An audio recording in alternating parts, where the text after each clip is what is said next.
팩트는 맨유가 건강해지고 있다는 거임.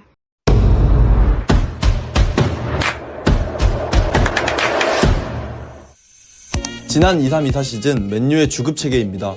바뀐 보드진들이 우선시하던 고주급자 정리, 건강한 맨유를 만들기 위한 첫걸음이었죠. 그 결과 바람 마샬의 재계약 포기, 고주급자를 판매하려는 움직임 등 주급 체계를 건전하게 하기 위한 방출 작업이 이루어지고 있는데, 이번 영상에서는 지금까지 공식적으로 맨유를 떠난 선수들과 이적 가능성이 있는 선수들에 대해 알아보겠습니다.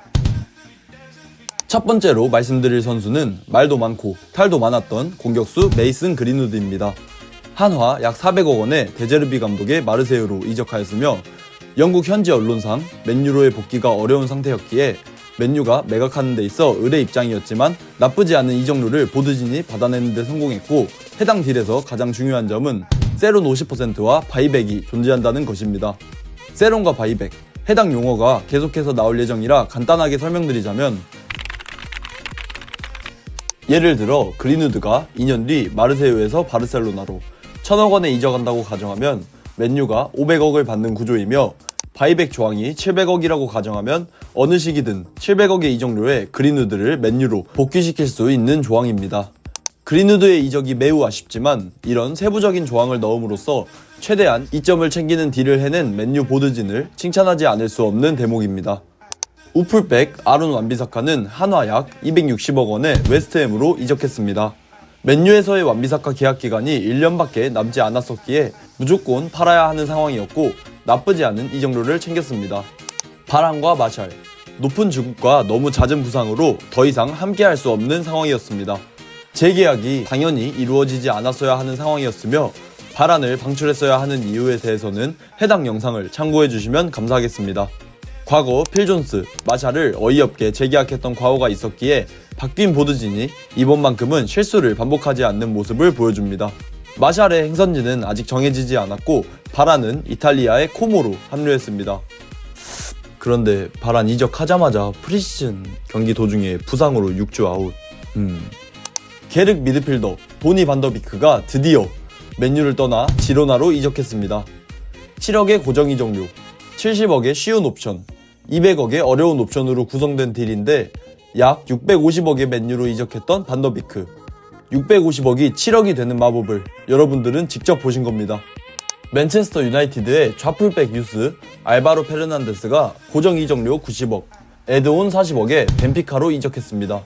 그린우드와 비슷하게 바이백, 세론 조항이 포함된 딜입니다. 또 다른 맨유 유스 센터백 윌리 캄부알라가 비아레알로 이적했습니다. 고정 이적료 80억과 달성이 쉬운 옵션 80억으로 구성된 딜이며, 바이백과 세론 역시 포함되어 있습니다. 맨유에서 많은 기대를 받았지만 결국 성공하지 못한 파쿤도 펠리스트리가 90억 플러스 30억의 이적료에 그리스로 거처로 옮기게 되었습니다. 세론이 45%나 붙어있는 딜이기에 원금 회수를 하고도 남을 가능성이 있습니다. 유스 시절부터 프로 데뷔까지 맨유와 14년을 함께한 풀백 브랜든 윌리엄스, FA로 팀을 떠나게 되었으며 아직 차기 행선지는 미정입니다. 맨유 관련 이적 소식은 아니지만 지난 1년간 FA 신세로 소속팀을 찾지 못했던 데헤아, 이탈리아의 피오렌티나로 이적하게 되었습니다. 당신의 앞길에 행복만이 가득하기를. 먼저 지난 시즌 종료 후 사우디로의 이적설이 짙었던 카세미르는 맨유에 남을 가능성이 매우 높아졌습니다.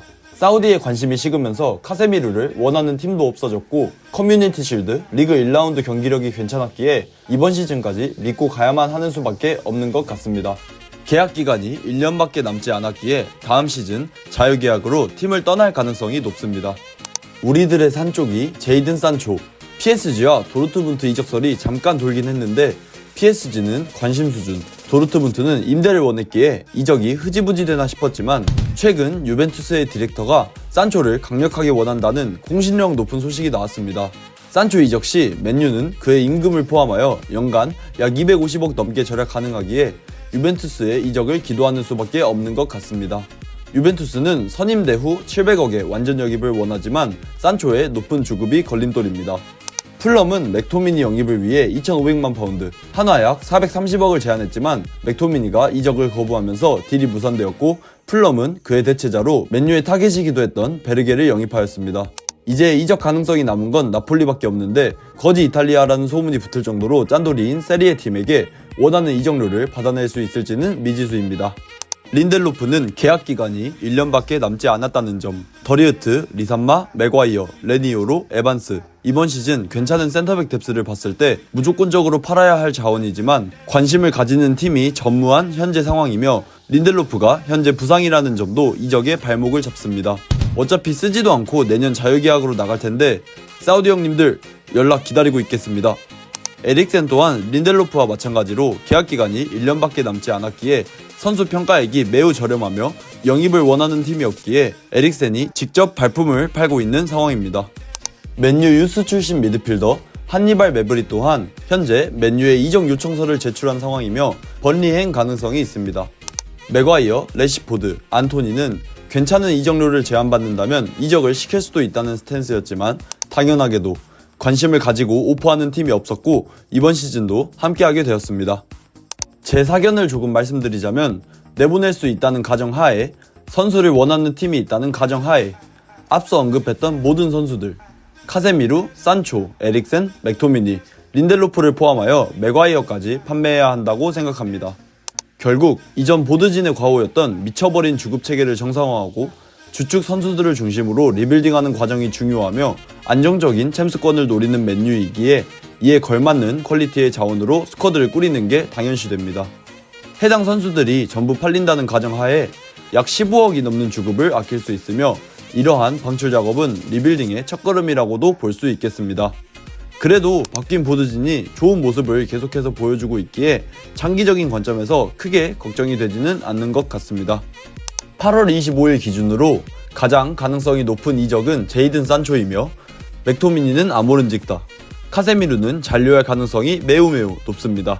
린델로프와 에릭센은 이적 시장 마감일까지 가봐야 알 수 있을 정도로 이적 관련 소식이 많이 없어서 따로 확률을 말씀드리기도 애매한 것 같습니다. 현재 우가르테 딜이 지연되면서 3선 영입만을 남겨놓은 맨유.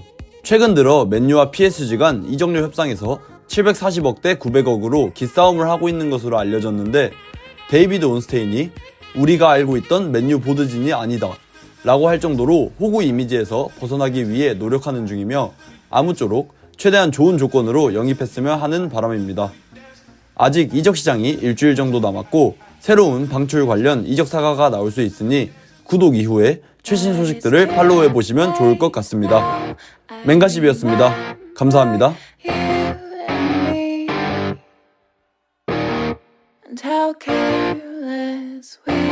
Yeah, all day and all night, we'd stay up, it felt so right.